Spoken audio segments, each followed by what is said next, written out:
bem-vindo de volta. Esse intervalo é bem rapidinho, né? E a gente quer falar com você sobre a qualidade do sono do bebê, que é algo muito importante tanto para os papais quanto para as mamães. Durante essa pandemia que vivemos, a mudança na rotina de casa afetou também os bebês. Fica mais complicado e desafiador manter uma boa qualidade de sono e é natural que os horários de sono do bebê também tenham sido alterados. Mas você sabia que se o bebê perder horas de sono, tanto noturno quanto diurno, ele poderá sofrer de privação de sono? Pois é, a privação de sono pode levar a fadiga mental e física, com sintomas como excesso de emoções negativas e comprometimento do sistema imunológico. Mas para entendermos melhor o que é a privação do sono em bebês e como identificá-la, vamos conversar hoje com a Juliana Santini, ela que é educadora integrativa do sono infantil. Então você já sabe, aproveita para mandar as suas dúvidas, as suas perguntas aqui pra gente. Queremos ver a sua participação aqui no programa, tá bom? É só enviar um WhatsApp pro nosso número, que o DDD é o 12 982660004. Ou então você pode apontar a sua câmera aqui para esse QR Code e aí você vai ser direcionado aqui direto para o nosso contato, tá bom? A gente está esperando a sua participação, não esqueça. Juliana, muito obrigada por ter a sua participação aqui com a gente. Boa tarde. Boa tarde, Suzane. Boa tarde, Patrícia, eu que agradeço. Ju, vamos começar então do começo. Qual seria essa importância do sono para os bebês, de que tanto se fala por aí? E eu acho que a gente já poderia começar definindo. Quando a gente fala de bebê, a gente está falando de criança de 0 a 2 anos, é isso? Isso, a gente pode considerar de 0 a 2 anos de idade, é um período onde muitas mudanças vão acontecer no sono desse bebezinho. E o sono ele é super importante, né? Ele é um dos pilares aí, de uma vida saudável.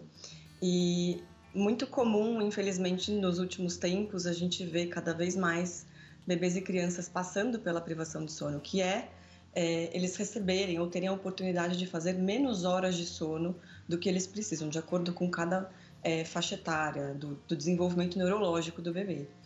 Então, é super importante a gente falar sobre isso. Claro, com certeza, Juliana. E aí a gente tem aqui o nosso display, onde a gente vai colocar alguns itens que podem ser sinais da privação do sono dos bebês. A gente vai colocando um a um e você vai comentando. E é interessante falar disso porque, com certeza, muitas mamães às vezes não percebem que esse já é um indicativo de um problema aí no sono. A gente tem aqui primeiro as sonecas cada vez mais curtinhas. O que seria isso? O bebê, ele tem um tempo mínimo, né, para a gente considerar que aquela soneca foi minimamente restauradora. Então, especialmente depois dos 3 meses de idade, a gente quer ver o bebê fazendo pelo menos 40 minutos de soneca. Mas existem momentos do dia que a gente sabe que o bebê pode descansar um pouco mais. E por que esses 40 minutos? 40 minutos é o tempo que leva para ele completar um ciclo de sono. Então, muitas vezes a gente vai ver o bebê fazendo 1h20 de soneca, por exemplo, que ele está contemplando 2 ciclos de sono, tá? E aí, quando o bebê está na privação de sono, que o sono fica sem qualidade, ele começa a dormir cada vez menos, porque tem mais cortisol e ele vai competir com a melatonina, né, em linhas gerais. Então, quanto mais privação, mais privação. Gente, e tem gente que ainda acha que a gente tem que cansar os bebês, né, Juliana? Quanto mais cansados, significa que eles vão dormir mais. Não é bem assim. De jeito nenhum, não façam isso com os bebês. Eles têm uma necessidade inata de fazerem pequenos descansos ao longo do dia. Gente, é terrível isso. Nós vamos para o próximo. Qual é aí, Paty? Qual é o outro sinal? Dificuldade em voltar a adormecer, né? A gente sabe que para começar a dormir demora um pouquinho, né? Mas depois que dormiu, quando acordou ali no meio da noite ou até nessa soneca da tarde, geralmente o bebê pega ali um colinho, um aconchego e logo volta a dormir. Quando ele tem dificuldade dessa volta, significa que é um dos sinais de que ele está em privação? Sim, essa dificuldade tanto para adormecer quanto para permanecer dormindo está ligada à privação de sono. Entendi. Nossa, olha só, gente, nós estamos apresentando primeiro os problemas, mas não se desespere que daqui a pouco vem as soluções. Temos aqui um terceiro sinal. Juliana, dificuldade em adormecer à noite. Nossa, esse é um ponto interessante, porque geralmente as crianças de 0 a 2 anos, eu não sei o que acontece à noite, mas é o momento mais difícil de fazê-los dormir. Geralmente tem muito a ver com o que a Suzane falou, sobre a gente agitar demais as crianças, então elas passam muito mais tempo acordado do que elas aguentariam, e aí esse adormecer se torna mais desafiador. Essa coisa aqui, nosso próximo item é despertar muito cedo. Olha, eu tenho 2 filhos, Juliana, e eles nunca dormiram até a tarde. Meus meninos dormem... O mais velho, 6 horas da manhã, estava lá, com o olho arregalado. O mais novo, 7, mas ninguém dorme até 10 horas da manhã, 9 horas da manhã, não. Então vamos definir o que seria esse muito cedo. Deve ser muito cedo. Exatamente. Era exatamente isso que eu queria falar. A gente precisa trabalhar com expectativas realistas. A nuvem azul. A Patrícia quer que eles durmam, Juliana, até às 10. Meu sonho, nunca mais. Faz 10 anos que eu não durmo até as 10 horas da manhã. Mas é importante a gente falar sobre isso, porque num olhar integrativo a gente vai levar em consideração a bioindividualidade. E a gente sabe que bebês e crianças, por estarem intimamente conectados com os ritmos da natureza, eles têm um ritmo que funciona mais cedo. A grande maioria das crianças é matutina. E para o sono, a partir das 6 da manhã já é dia. Olha, então, se a sua criança acorda Bruninho e 6 da manhã em diante, ela tá certa, é o horário que ela tá pronta para acordar. A gente é que tem que encarar essa realidade e se adaptar, entendeu? Opa, esse é o ritmo do meu bebê, é o ritmo da minha criança. Então a gente tem que trabalhar o dia inteiro dessa criança em torno desse ritmo dela. E, inclusive, cuidar do nosso próprio sono também. A gente dormir mais cedo, né? A gente cuidar do nosso ritual noturno, assim como a gente vai ajudar os bebês a cuidarem também, né? Mas é isso, se o bebê tá pronto para acordar às 6 da manhã, ok. Agora, aqueles despertares que assim, acontecem de forma muito comum e recorrente nos bebês que estão na privação de sono, que é 5 horas da manhã, é completamente ligado. É curioso, porque para a gente resolver isso, a gente tem que dar a chance do bebê dormir mais cedo. E os pais pensam, não faz sentido. Para o meu bebê acordar mais tarde, ele tem que dormir mais tarde. Só que se esse bebê está na privação de sono, quanto mais tarde eu colocar ele para dormir, menos oportunidades de horas de sono ele vai receber. Então, aquele ciclo de exaustão só vai se perpetuando e ele nunca é quebrado. Teria um horário médio para ele começar a dormir? Um bebê até 2 anos? Sim. Assim, em linhas gerais, o bebê de 0 até os 6 meses, mais ou menos, ele tem uma necessidade de 10 horas de sono noturno. Depois disso, média, tá? Porque a gente quer observar. Pode ser que o bebê precise de um pouquinho mais. Depois dos 6 meses, a gente vai ver essa necessidade de sono aumentar durante a noite, para 11 horas de sono noturno. Ou seja, se você tem esse bebê que acorda às 6 da manhã, eu já sei que esse é o ritmo da minha criança, então eu conto. Se eu sei que nessa faixa etária que esse bebê se encontra, ele precisa de 11 horas de sono, então, 7 horas da noite, ele tem que estar dormindo. Não é Ai, que sonho! Ai, que sonho! Vou te levar lá para casa, porque, olha, nunca consegui. Meu máximo é 9 horas da noite. A Patrícia não veio preparada para essa. Não vim para 7 horas. 7 horas até eu queria estar dormindo. Tô brincando. Dá tempo de... Eu tenho 3 filhos aqui em casa e todos dormem às 7h30. Então é muito... Qual é a idade hoje, Juliana? 2 anos, 5 anos e 8 anos. 8 anos, Patrícia. Mas ela é profissional da área? Não, mas... Não esperaria menos de você, Juliana. Juliana, mas só fala mais um pouquinho aqui com a gente. Me salva, Suzana. Eu quero que ela até fale sobre isso, que eu achei muito interessante outro dia, que talvez a gente vai entender melhor. Tem um esquema da liberação de melatonina. Explica pra gente isso, Ju, porque às vezes a gente, é igual você falou, os pais acham que dormir mais tarde vai melhorar, porque vai estar mais cansado, mas tem um esquema ali da noite que vai liberando até antes das 9, alguma coisa assim? Falei errado? Não, assim, a gente tem... Para dormir, a gente precisa da melatonina, né? A gente fala que melatonina é o hormônio do sono, mas na verdade a melatonina é o hormônio da escuridão, ou seja... O que precede o adormecer? É o anoitecer. Então, a gente tem que fazer o quê? Honrar a noite dentro de casa. A noite chegou, não vamos acender as luzes. A gente trabalha com um abajurzinho ali no canto, uma luz indireta. Vamos deixando a escuridão entrar, porque o nosso corpo precisa dessa escuridão para começar a produzir a melatonina. Depois disso, a gente vai sentir sono e vai dormir. O pico da melatonina acontece entre 2 e 4 da manhã, o pico dela. Mas ela já está sendo produzida antes, inclusive antes da gente sentir sono. Então, trabalhar com a escuridão é muito importante para que tudo flua da melhor forma possível nesse ritual noturno. Perfeito, você viu, né, Paty? E aí cai no que a gente sempre fala aqui no Vida e Saúde, a importância do descanso como um dos remédios naturais, que vale também pra gente que é adulto dormir cedo, né? Qual é o próximo? Exatamente. A gente colocou aqui acordar muitas vezes e chorar. Isso também é um dos sinais da privação do sono?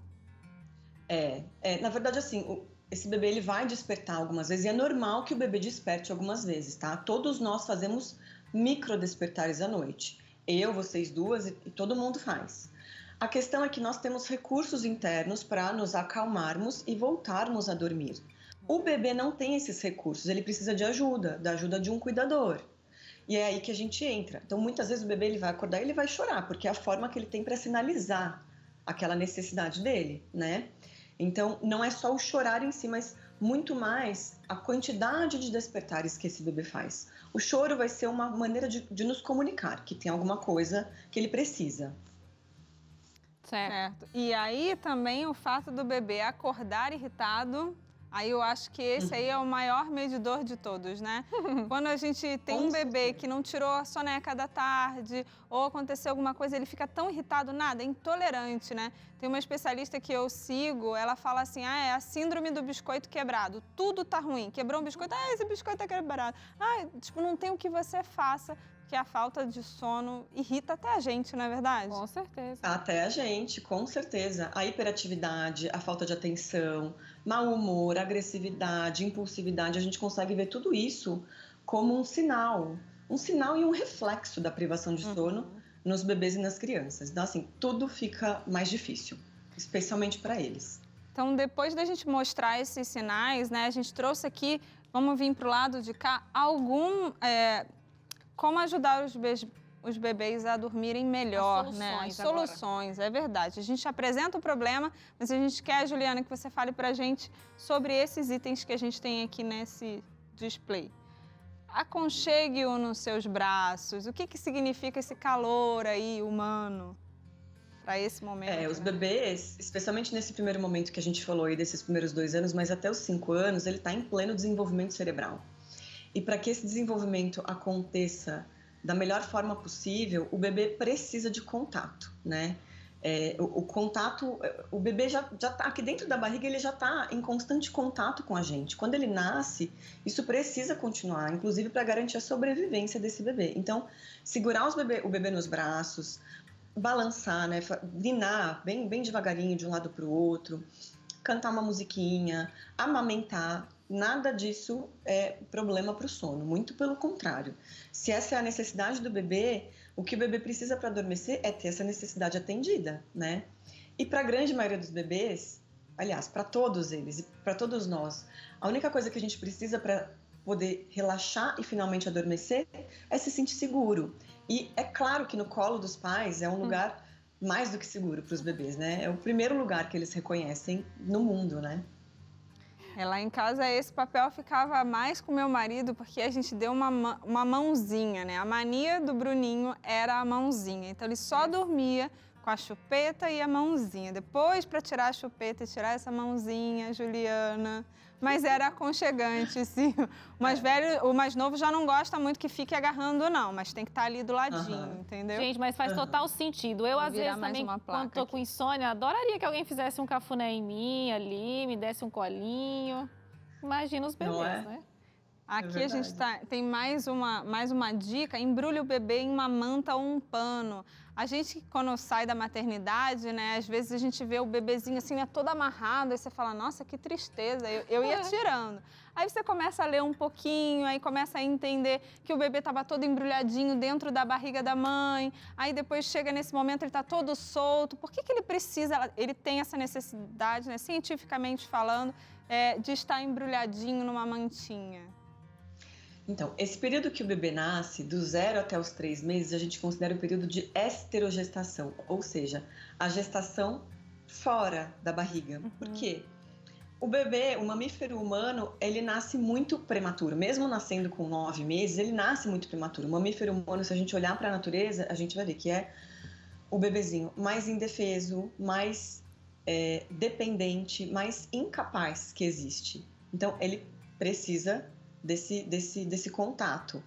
E aí, nesse sentido, quando ele nasce, por estar assim, bem imaturo ainda, aqui dentro da barriga ele estava super contido e aqui fora não. Então, fazer esse movimento de enrolar um paninho ou uma mantinha no bebê para fazer essa contenção dos braços é importante porque aqui fora eles têm aquele reflexo de Moro, né? Uhum. Que é esse abrir de braços. E muitas vezes, quando esse reflexo vem no meio do sono, isso assusta o bebê e o desperta. Então, fazer essa contenção é super importante, até para trazer essa sensação de segurança que o bebê sentia aqui dentro da nossa barriga. Que legal. Entendi. É uma pena, nosso tempo tá acabando, Juliana. Vamos aqui rapidinho terminar nossas placas. 2 minutinhos pra gente terminar. Leve-o para um ambiente escuro e tranquilo. Isso é muito real mesmo? Tem que ser escuro? Muito. Tem. Essencialmente depois dos 3 meses. Entre 8 e 12 semanas, o bebê passa a produzir a própria melatonina. Então, estar num ambiente escurinho, preparado para aquele momento do sono é importante. Antes disso, a gente quer regular o ritmo circadiano do bebê. Então, mostrar o dia e mostrar a noite vai ser igualmente importante. Mas depois disso, escurinho, especialmente à noite, tá? Tem que estar bem escurinho mesmo. Tá vendo aí, né, mãe? Eu te disse. Fale baixinho enquanto embala lentamente. Isso aí acho que encaixa também cantar, era isso que eu tinha falado. Isso. Ou também usar o ruído branco. Hoje tem aplicativos no celular, nos tablets, que simulam barulhos contínuos como aqueles que o bebê ouvia dentro da nossa barriga, porque dentro da barriga não tem silêncio. Só certifica de colocar no modo avião, porque as ondas eletromagnéticas do celular atrapalham o sono. Isso ajuda mesmo. Ruído branco, gente, é uma caixinha de som. Ó, faça uma massagem de relaxamento. Dá certo? Também. Ajuda também se o seu bebê gostar. Se você sentir que é um momento relaxante para o seu bebê. Se não, tenta alguma outra coisinha. Uma dancinha, um balancinho. E a gente tem uma última pergunta, né, Paty? Sim, essa privação de sono pode trazer, acarretar algum tipo de doença para o bebê? Para a vida adulta e tal? A gente fala que existem estudos que mostram a questão imediata, assim, quando ele vai crescendo. Déficit de atenção, mudança de comportamento, hiperatividade e efeitos no crescimento. Mas existem pesquisas que mostram que sono inadequado está associado a diabetes tipo 2 em crianças e adolescentes. E as crianças que dormem menos do que elas precisam tendem a ter dificuldades com a criatividade, resolução de problemas e geralmente têm o QI mais baixo. E a perda de apenas 1 hora de sono por dia equivale à perda de 2 anos de maturação cognitiva e desenvolvimento cerebral na criança. Então, dormir é muito importante. A gente acha que não, né? E tem que começar, né? A gente estava falando nos bastidores, Juliana, que tem que começar desde bebê, mas ainda há tempo, né? Para mães assim, tipo eu, tipo a Suza. Sempre é tempo, gente. Sempre é tempo de recuperar e trazer bons hábitos de sono para as nossas crianças e nossos bebês. Juliana, muito obrigada. Eu vou trabalhar nessa meta aí de 7 horas, vou falar pro meu marido. Eu tô entre 8 e 8h30, mas gostei dessa... Nossa, 9 horas, eu tô tão feliz. Depois da pandemia, você não tá entendendo. Mudou muita coisa, mas é sempre tempo de olhar para isso e cuidar disso com bastante carinho. Juliana, muito, muito obrigada. Foi sensacional a sua participação aqui. Eu tenho certeza que tem muita gente de casa que abriu a mente para entender essa realidade do sono nos bebês. E quem quiser conhecer mais do seu trabalho, como é que a gente faz para suas redes sociais? Quer falar? Assessoria Materna, é isso? Mami? Isso, é @mami assessoria materna e @jusantini _sono infantil. Tem bastante informação sobre sono, bastante posts, vídeos, tem bastante coisa legal lá para vocês pesquisarem. Excelente. Vou começar a te seguir, hein, Ju? Obrigada. Obrigada. Tchau, tchau. Obrigada eu, gente. Uma boa tarde. Boa tarde. E no próximo bloco tem claramente por aqui, Dr. César Vasconcelos vai falar sobre a importância de administrar as emoções. Você consegue, Patrícia? Tô aí, né? Tô tentando, tô me esforçando. Meu terapeuta fala, estou me esforçando. Tá certo. Tá mais fácil agora. Vejo progressos, vejo progressos. E o que eu vou ensinar hoje? Uma canja veg saudável. Vida e saúde volta daqui a pouco.